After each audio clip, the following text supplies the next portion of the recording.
ميرسي. لكن الاخرى جاي يجيبوا لي الماء. جيبوا لي الماء. كنجيب لي الماء. ميرسي ميرسي ميرسي.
S'il vous plaît, allez, silence.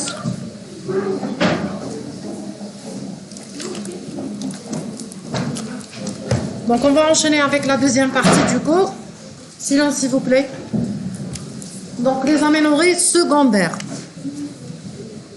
On va suivre le même plan que pour les aménorrhées primaires.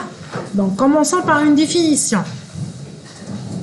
Donc l'aménorrhée secondaire, c'est l'absence de survenue des menstruations depuis plus de 3 mois chez une patiente ou chez une femme antérieurement réglée.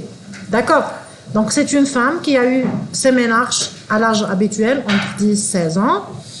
Au cours de la période d'activité génitale, elle va constater une absence de survenue de menstruation durant plus de 3 mois. On appelle ça aménorrhée secondaire. Le premier diagnostic à éliminer, c'est un état physiologique, c'est pas pathologique, c'est la grossesse. D'accord? Donc, on va faire la même chose. On va commencer par l'interrogatoire, l'examen clinique, les explorations paracliniques, puis on va citer les différentes étiologies. Pour l'interrogatoire, on va commencer par les antécédents. gynéco-obstétricaux. D'accord. Le mode d'installation de l'aménorrhée. Est-ce qu'il s'agit déjà auparavant d'un cycle irrégulier, de spanioménorrhée? Tu sais, c'est quoi la spanioménorrhée? C'est des cycles espacés, puis aménorrhée, ou bien c'est une installation qui est brutale. D'accord. Le mode de contraception. Est-ce que cette femme, elle est en train de prendre des hormones? On a déjà parlé hier, par exemple, des microprogestatifs qui peuvent entraîner par atrophie de l'endomètre une aménorrhée. Les femmes qui prennent donc les microprogestatifs peuvent avoir une aménorrhée. C'est secondaire au traitement. C'est pas pathologique. D'accord. L'existence de bouffées de chaleur. Les bouffées de chaleur témoignent de quoi? C'est le signe de quoi? La ménopause, la carence œstrogénique va être responsable de ce qu'on appelle le syndrome climatérique. D'accord? Vous allez voir ça, le cours à la ménopause. Donc, vous pouvez avoir donc des bouffées de chaleur. C'est le témoin d'une carence œstrogénique. Galactorée. Galactorée, ça reflète quoi? Hyperprolactinémie. D'accord? Vous avez également, vous devez l'interroger sur la prise médicamenteuse. D'accord? Chimiothérapie, radiothérapie, la même chose que pour l'aménorrhée primaire. Les variations pondérales, la prise de poids, ou bien le contraire, l'amaigrissement. On va voir les étiologies. Et surtout la présence, bien sûr, d'affections générales, qui endocriniennes, thyroïdiennes, etc. Est-ce que c'est clair? Donc on va rechercher les étiologies. On va commencer par l'examen physique. Recherchez toujours les signes d'hyperandrogénie. La pilosité excessive, l'acné, d'accord, séborrhée. Recherchez une galactorrhée, je m'en ai provoqué. L'écoulement avec lacté, il peut être spontané, comme il peut être provoqué lorsqu'on fait une pression sur le mamelon. Le médecin, il va examiner. Normalement, l'examen des seins, il doit être pratiqué systématiquement lors de l'examen gynécologique. On va examiner les seins, qui marchent en troisième année, quadrant par quadrant, commençons par l'inspection, la palpation, d'accord? Et on doit examiner le mamelon, faire une petite pression. Des fois, on découvre donc un écoulement lacté. Il y aura galactorrhée provoquée, d'accord? On doit également faire un examen gynécologique à la recherche de signes d'imprégnation, c'est-à-dire la trophicité de la vulve, qui est l'œstrogène, la glaire cervicale, etc. On doit examiner ovaire, utérus et rechercher toujours la présence d'une masse annexielle ovarienne. Toujours. Les examens paracliniques. La première des choses, on doit éliminer la grossesse. La grossesse sera éliminée à 100% par le taux de bêta-HCG plasmatique. C'est l'hormone de la grossesse. Parce que pour l'échographie, vous allez voir les courtes les grossesses normales, extra-utérines, que pour avoir donc un sac visible à l'échographie, il faut que le taux de bêta-HCG soit supérieur à 1500. Donc il peut y avoir une grossesse jeune et vous n'allez pas la voir l'échographie. Parce qu'elle est débutante, le taux de bêta-HCG il est bas. Donc vous trouvez un endomètre qui est épais alors que la grossesse elle existe. C'est une grossesse qui est très jeune. Donc pour être sûr à 100%, qu'est-ce qu'il faut faire? Il faut demander un bêta-HCG. Comme ça on est tranquille.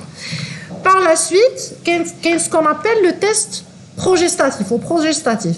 On va donner un progestatif, un médicament qui contient de la progestérone, en général le Dufaston, à raison de 2 comprimés par jour pendant 10 jours. Et on va attendre quoi? La survenue de quoi? Je connais la tuberculose. Je connais un œstroprogestatif et on attend l'hémorragie de la privation.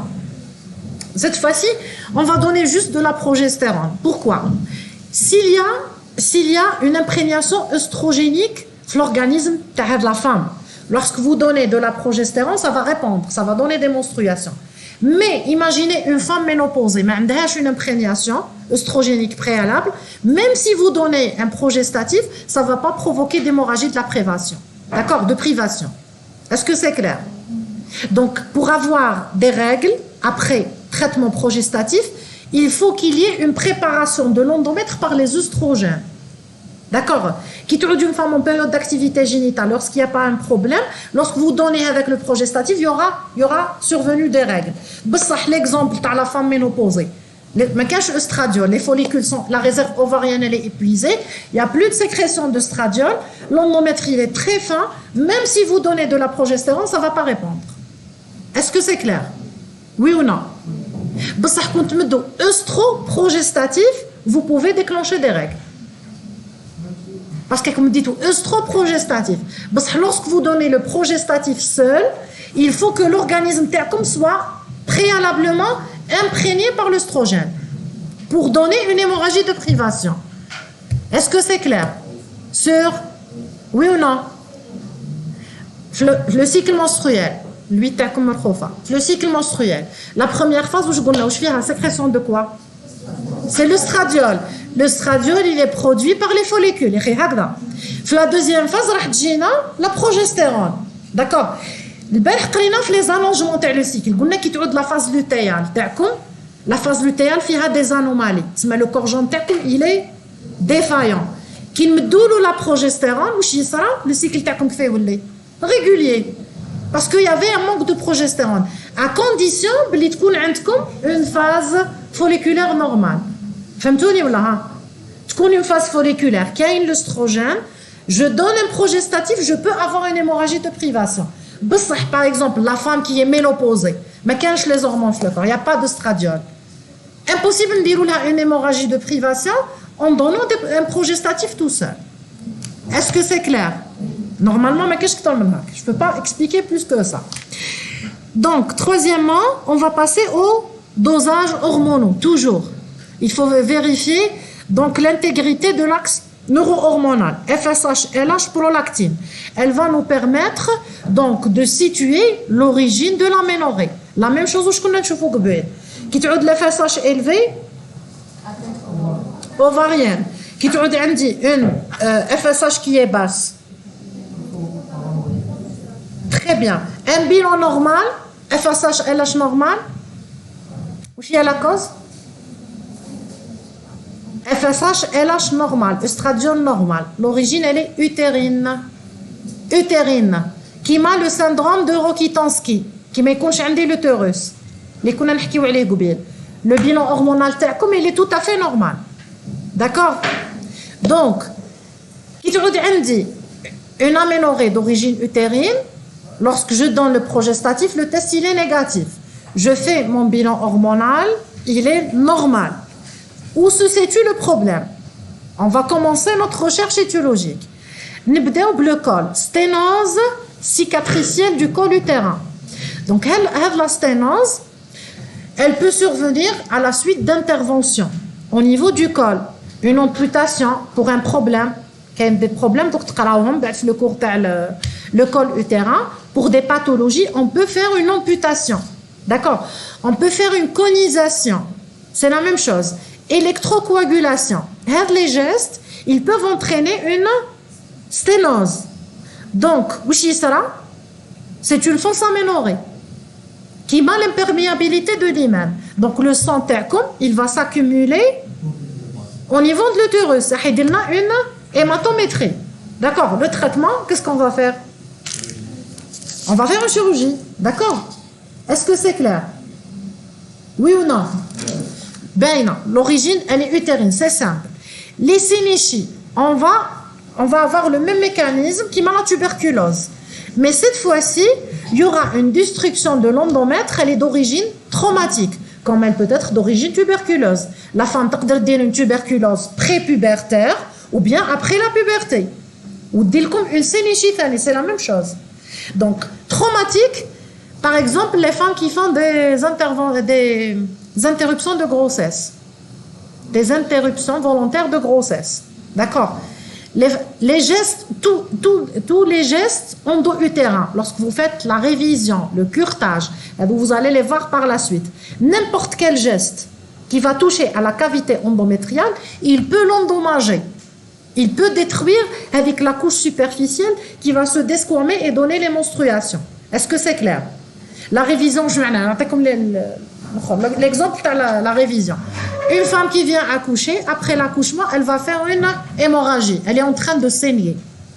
On doit vérifier donc l'intégrité de la cavité. Qu'est-ce qu'on va faire? On va introduire la main à l'intérieur de la cavité et on va vérifier l'intégrité de l'utérus. Et dégager, par exemple, s'il y a un bout de placenta qui reste à l'intérieur, on va le faire sortir. Est-ce que c'est clair? Et la révision, ce geste, il peut être agressif. Il peut provoquer des synéchies. Le curetage, lorsque vous avez une grossesse arrêtée et la femme n'arrive pas à expulser spontanément, on peut utiliser des instruments, dans la cavité et on va aspirer. C'est un geste à risque. On peut détruire la même chose avec la couche superficielle et engendrer des synéchies. Est-ce que c'est clair? Le bilan hormonal, il est tout à fait normal. Même le dos des hormones, la femme a dit une hémorragie de privation parce que la couche responsable des menstruations, elle est détruite. Est-ce que c'est clair? Sûr? Très bien. Donc, on doit pousser les explorations. On dit ce qu'on appelle l'hystérosalpingographie. C'est un examen radiologique qui va faire l'objet d'un TD. D'accord? Donc, tu fais des images radiologiques. Et là, qu'est-ce qu'on va faire? On va faire un ASP. Un ASP. Puis, on va injecter un produit de contraste par voie vaginale, à travers le corps. Et on va voir l'opacification de l'appareil génital. Si vous avez, par exemple, une obstruction tubaire, il n'y aura pas de passage du produit de contraste. En cas de tuberculose, il y a ce qu'on appelle, ou la de synéchite, il y a image en doigt de gant. Le TD. Est-ce que c'est clair? Le traitement qu'est-ce qu'on va faire? Les femmes qui ont les synéchites, que ce soit d'origine traumatique et tuberculeuse, on va tenter de faire un effondrement, d'ouvrir avec la cavité. Comment l'ouvrir? C'est la voie endoscopique. On va faire ce qu'on appelle hystéroscopie. Donc, on va introduire notre hystéroscope. C'est une petite caméra à l'intérieur de la cavité utérine. On va travailler par voie basse. On ne va pas ouvrir l'abdomen. D'accord? On va travailler par voie basse. On va introduire l'hystéroscope et on va essayer d'ouvrir avec la cavité utérine. Mais les chances de succès ne sont pas assez élevées. On peut avoir les récidives, le réaccollement. En général, des fois, on peut laisser un stérilet. Il faut le stérilet, le DU. On peut le laisser en place pour éviter le réaccollement des deux feuillets de l'endomètre. D'accord? Laquelle l'origine de la tuberculose, il faut toujours traiter. La chimiothérapie antituberculeuse. Oui. Ça dépend. Mais le pronostic, il est un peu fâcheux. D'accord? Lorsque la cavité endométriale elle est endommagée, donc elle ne pourra pas recevoir avec l'œuf, d'accord, pour faire l'anidation. Est-ce que c'est clair? Alors, les aménorrhées secondaires, on va les diviser origine utérine, origine ovarienne et origine hypophysaire et hypothalamique. باش تبعوني بدينا بالutérine راح نبداو من l'utérus ونطلعوا. d'accord? ماشي كيما الاخرى caractère sexuel secondaire. هذه قسمناها utérus, ovaire, hypophyse, hypothalamus. Donc l'utérus خلصناه, on va passer l'origine ovarienne. Il y a ce qu'on appelle la ménopause précoce. Normalement, l'âge de survenue de la ménopause, il est aux alentours de 50 ans. Il y a certains cas, il y a plusieurs étiologies, on peut avoir un épuisement précoce de la réserve ovarienne vers l'âge, donc avant l'âge de 40 ans, et vous allez avoir une aménorrhée. C'est le premier signe. Donc la femme, elle vient consulter pour une aménorrhée secondaire, mais on doit rechercher les signes accompagnateurs. Là où je dis les bouffées de chaleur. Et lorsque vous faites votre examen clinique, vous allez constater la présence de signes de carence œstrogénique. La vulve, elle est sec, d'accord? La vulve, mais tu la glaire cervicale, d'accord? Parce que la glaire, elle est sécrétée sous la dépendance de l'œstradiol. La ménopause, est-ce qu'il y a un œstradiol? D'accord. Donc, vous allez avoir des signes de carence œstrogénique, des bouffées de chaleur. Vous allez, bien sûr, l'aménorrhée qui est le motif de consultation. Comment vous allez la confirmer? Ce sera la biologie. Vous allez demander un bilan hormonal. Où est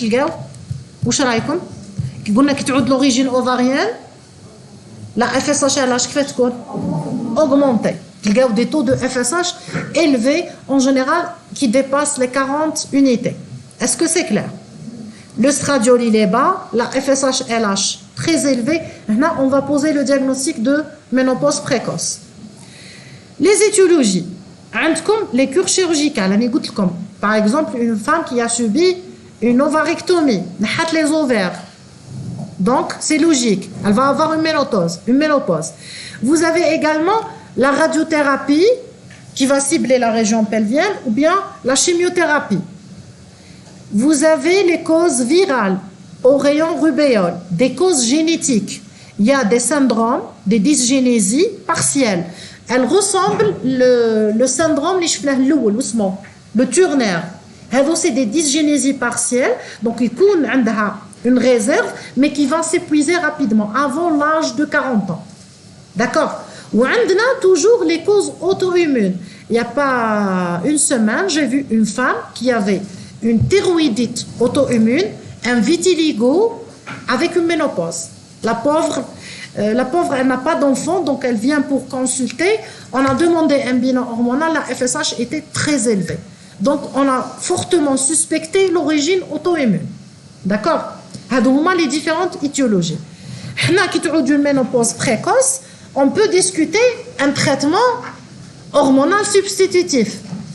Vous allez le voir avec beaucoup de détails par le docteur Belhadi, le cours de la ménopause et anomalie. D'accord? Mais l'essentiel, il faut l'évoquer. Parmi les étiologies des aménorrhées. Vous avez également, l'origine ovarienne, ce qu'on appelle la dystrophie. La dystrophie ovarienne, appelée également syndrome de Stein-Leventhal.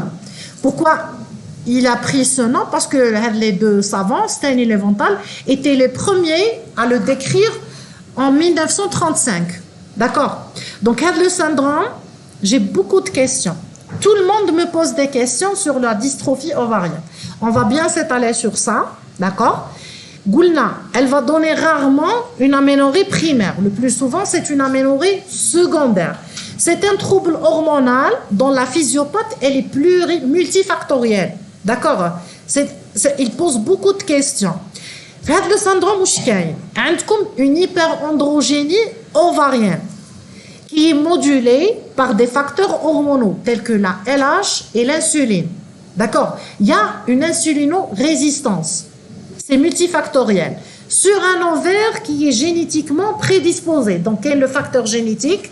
Quelle est la résistance à l'insuline et l'hyperandrogénie? Ça va engendrer quoi?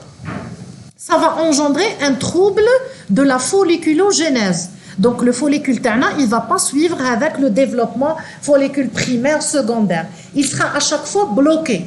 Et vous allez avoir l'accumulation de follicules, de beaucoup de follicules à l'intérieur de l'ovaire. D'ailleurs, lorsque vous faites une échographie, vous allez tomber sur un gros ovaire. L'ovaire, comme il est augmenté de taille, ou il y a beaucoup de follicules périphériques, d'accord, qui n'arrivent pas à atteindre la maturité. Il va se manifester comment? Donc, il y aura une anovulation. Donc, la femme a une ovulation, d'accord. Il va se manifester comment? Il dit comme une aménorrhée.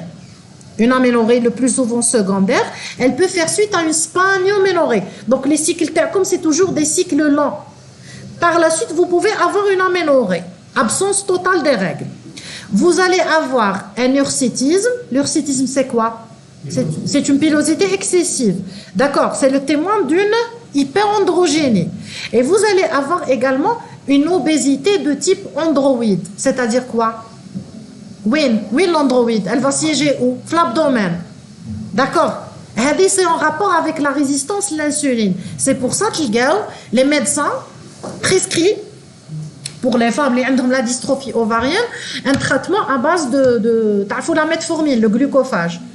Pour baisser l'insulinorésistance, il va également aider à faire baisser le poids, pour faire maigrir. Parce que le premier pas, le traitement de la dystrophie ovarienne, il faut avoir donc une baisse du poids d'environ 10%. Avec la baisse de poids, elle peut suffire à elle-même à rétablir l'équilibre hormonal. D'accord? C'est un syndrome qui est un peu flou. D'accord? Comme la physiopathe, elle est multifactorielle. Comme intervention de plusieurs paramètres. Comme l'hyperandrogénie, comme donc la résistance à l'insuline, etc. Le premier pas, le traitement, c'est les mesures hygiéno-diététiques. activité sportive plus régime alimentaire. Il faut baisser le poids. Laquelle il s'agit d'une jeune fille.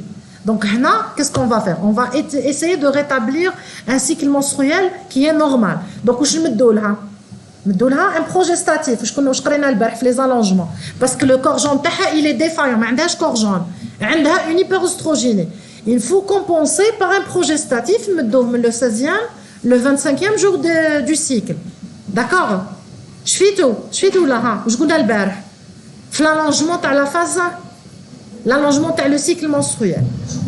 Donc, on peut prescrire de la progestérone pour rétablir un cycle menstruel normal. Plus mesures hygiéno-diététiques. Laquelle la femme, elle est désireuse de grossesse. Elle désire tomber enceinte. Boulna bliquena une anovulation. Donc, ma un follicule. Je vais aider par une stimulation de l'ovulation. Il y a certains médicaments qui vont entraîner la croissance folliculaire. Donc, je vais faire induction de l'ovulation. Est-ce que c'est clair? Oui ou non? Pour poser le problème essentiel, toute jeune fille qui va consulter pour une aménorrhée ou la spanioménorrhée, c'est une dystrophie. C'est une dystrophie. Alors que la dystrophie a une définition qui est bien précise. L'échographie, les signes cliniques, l'échographie, des ovaires qui sont augmentés de taille. D'accord? Qu'il y a beaucoup de follicules disposés sur la périphérie et biologiquement, vous allez avoir l'augmentation des androgènes qui sont d'origine ovarienne ou la surrénalienne. Ovarienne. Les androgènes ovariennes. Là, c'est le diagnostic différentiel avec l'hyperandrogénie d'origine surrénalienne. D'accord? Donc, il y a augmentation de la testostérone, de la delta 4 androsténidienne. Ou il y a le rapport LH sur FSH élevé. وش معناها la LH تلقاوها élevé par rapport à la FSH. Alors que احنا واش نحتاجو؟ نحتاجو la FSH pour la croissance folliculaire. Le LH نحتاجوها وين؟ Le pic pour déclencher l'ovulation. Est-ce que c'est clair? Oui. Donc il n'y a pas de traitement spécifique. Il y a une prédisposition génétique plus un syndrome métabolique. Il faut jouer sur le poids, mesures hygiéno-diététiques, associer un progestatif pour rétablir un cycle menstruel régulier. En cas de désir de grossesse, induction de l'ovulation. Je passe. Donc, normalement, l'origine ovarienne. L'hypophyse. Il y a un syndrome, c'est le syndrome de Chian. Est-ce que tu as vu? Vous avez entendu parler auparavant? Jamais. Donc, qu'est-ce qui se passe? Il y a une femme qui vient accoucher, d'accord? Elle va faire une hémorragie de la délivrance, elle va saigner, elle va trop saigner après l'accouchement. Aussi, ça là. Tu trouves le choc hypovolémique. Il y aura une nécrose ischémique du lobe antérieur de l'hypophyse. Par la suite, donc les fonctions de l'hypophyse vont être compromises. De l'hypophyse, ça y est, il y a une nécrose. Donc, la nécrose, elle peut toucher la totalité les sécrétions. Gonadotrope, thériotrope, lactotrope, ou bien intéresser juste donc une lignée. D'accord? Donc, là, comment on va le suspecter? On va interroger les accouchements. Je fais tout au début, on a antécédents gynéco-obstétricaux. Madame, est-ce que vous avez eu le dernier accouchement était hémorragique? Est-ce que vous avez fait une hémorragie? Oui, j'ai été transfusée, j'ai fait une hypotension, etc. Cliniquement, j'ai pas allaité, ما عنديش الحليب. Donc, ما كانش montée laiteuse. La montée laiteuse منين تجي؟ La prolactine. Donc, ما كانش une sécrétion de prolactine. Absence de retour de couche. Donc, après l'accouchement, l'ovaire تاعنا يقعد au repos 10 jours. بعد il va reprendre l'activité تاعو. Ou la femme, elle va avoir les règles تاعها aux alentours du après l'accouchement 40 jours. D'accord, donc j'ai pas de retour de couche. Donc هنايا ما كانش sécrétion, ما كانش stimulation. Vous avez également l'asthénie, l'altération de l'état général, dépilation. C'est en rapport avec واش من hormone. L'asthénie, c'est le cortisol. D'accord? Donc, c'est les signes qui vont nous orienter vers un syndrome de Sheehan. Comment le confirmer? C'est la biologie. On va explorer les différents axes. On va demander le bilan thyroïdien, on va demander la FSH, LH, la prolactine, le cortisol, etc. Le traitement, qu'est-ce qu'on va faire? qu'est-ce qu'on va proposer comme traitement? Un raisonnement برك ما عندهاش les hormones. مدوا لها les hormones. Traitement substitutif نسميوه. Un traitement substitutif, donc œstroprogestatif, hydrocortisone, thyroïdien, etc. Parce que l'hypophyse, il est endommagé, il n'est plus fonctionnel. Donc on doit faire une substitution.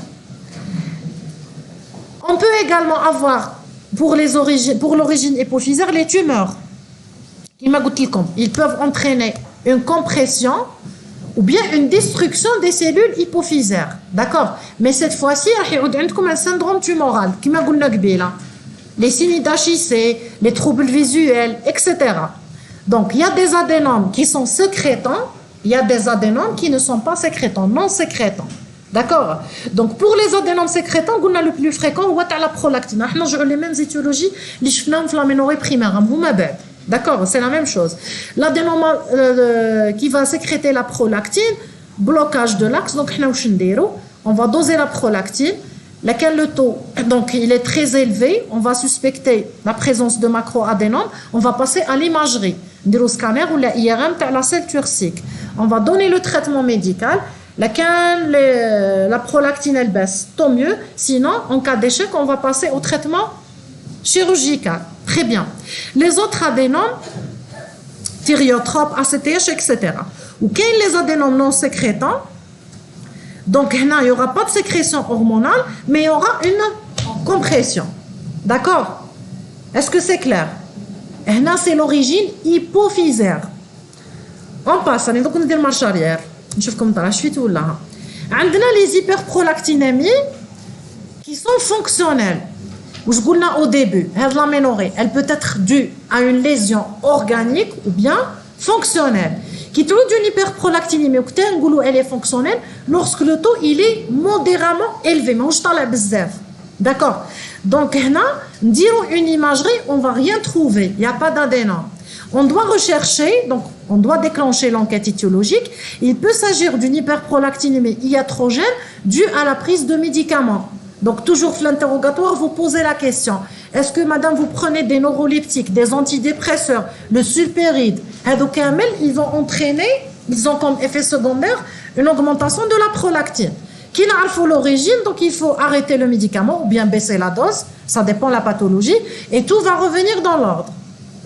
Deuxièmement, on peut avoir l'élévation de la prolactine dans certaines pathologies telles que l'hypothyroïdie, qui a une intrication la sécrétion. Donc, comme l'axe le fonctionnement il est assez complexe. Les femmes qui ont des problèmes thyroïdiens, il faut toujours vérifier le taux de prolactine. Est-ce que c'est clair? Oui, je passe. Relève-toi. Je sais, c'est votre programme, on n'a pas le choix. Et on doit terminer le programme une semaine avant, donc on n'a pas le droit à l'erreur. D'accord? On doit rater aucun cours. Les aménorrhées, le problème, c'est les étiologies. Il y a beaucoup d'étiologies. Il faut schématiser. Il faut faire des schémas pour apprendre. D'accord? Allez, on termine. Prends-le deux diapos. Allez, courage. Courage, courage. Deux diapos. Alors, on a l'hypophyse. L'hypothalamus, ça y est, on a le fougue. Le dernier étage, s'il vous plaît, les filles. Les filles. Donc, l'aménorrhée hypothalamique et suprahypothalamique. هنا راح ندخلوا واش عندنا aménorrhée par anorexie mentale. تعرفوا هاد la pathologie ولا ها l'anorexie mentale. C'est un trouble du comportement alimentaire. D'accord? هاد l'anorexie واش هي? C'est un trouble du comportement alimentaire. Donc vous allez avoir l'installation d'une aménorrhée, le bilan hormonal qui gagne un hypogonadisme, hypogonadotrope. La FSH تاعكم elle est basse. Donc هنا il faut reprendre les habitudes alimentaires normales, d'accord, associées à une psychothérapie, qui est la composante psychique, faire le syndrome. Qu'il y a les filles qui veulent avoir une taille mannequin, tellement ils vous disent كيف تقولوا بالعربية الهوس. Donc elles mangent pas et lorsqu'elles mangent, elles vont provoquer des vomissements au point d'atteindre donc l'amaigrissement, comme une chute pondérale. C'est l'anorexie mentale. Ils provoquent le vomissement. Ça va s'accompagner d'une aménorrhée. Donc, nous devons chez un psychologue plus un nutritionniste, d'accord? Améliorer des sportifs, les sportifs de haut niveau. Les sportifs de haut niveau, on peut avoir l'installation d'améliorer.